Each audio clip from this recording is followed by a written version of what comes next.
If anti-natalists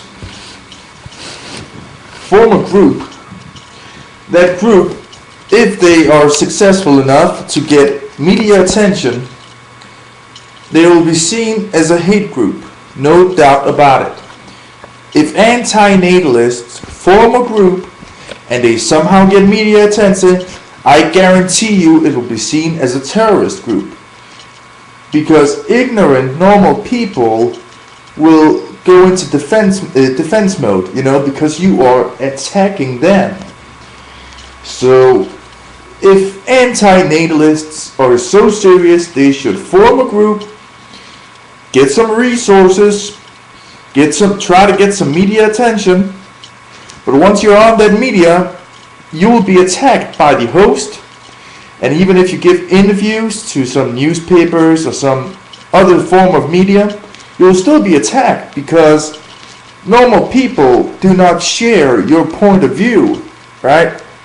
They feel attacked when you're trying to describe to them why they should not have kids. They will feel inferior, and they will go into defense mode, and their defense mechanisms will come up, and then you're going to be attacked. You're not going to be in a good light if you get media attention about anti-natalism, because anti-natalism is for normal people. Anti-natalism is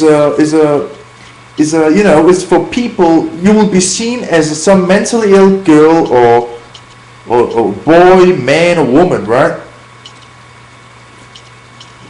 They will crucify you where you stand, and they will laugh at you.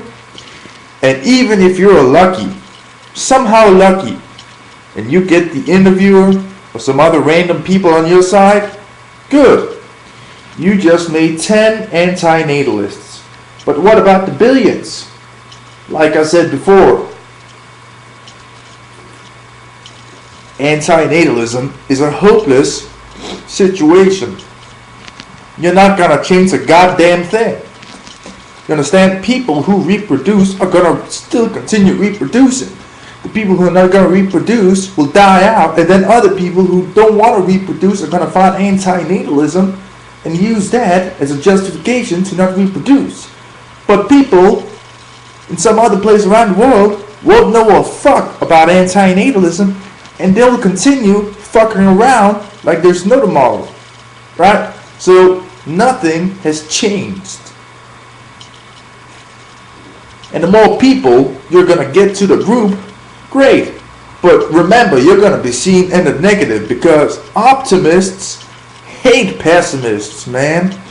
And if people have a good life, they automatically become optimistic, right? So if a pessimist, someone who suffers, and he's like, life is shit, an optimist is not going to understand a pessimist, because the optimist has a good life, while the pessimist has a shit life. But if the optimist somehow starts suffering, then he'll become a pessimist, and he's going to agree with you that life is shit. But most normal people have a pretty good life, so they're not gonna agree with you on what you're saying, and they're not gonna try to understand you. You will be seen as a crazy guy or a crazy woman. So basically, another fail and loss for the hopeless community that is anti-natalism. And it's sad to say, as an anti-natalist myself, but I know delusion when I see it. I know for a fact that optimistic, normal people will not give a shit about this, because they have good lives. When you have a bad life, you can focus on anti-natalism, but if you have it good, you don't even know what anti-natalism even is. And that's the goddamn truth.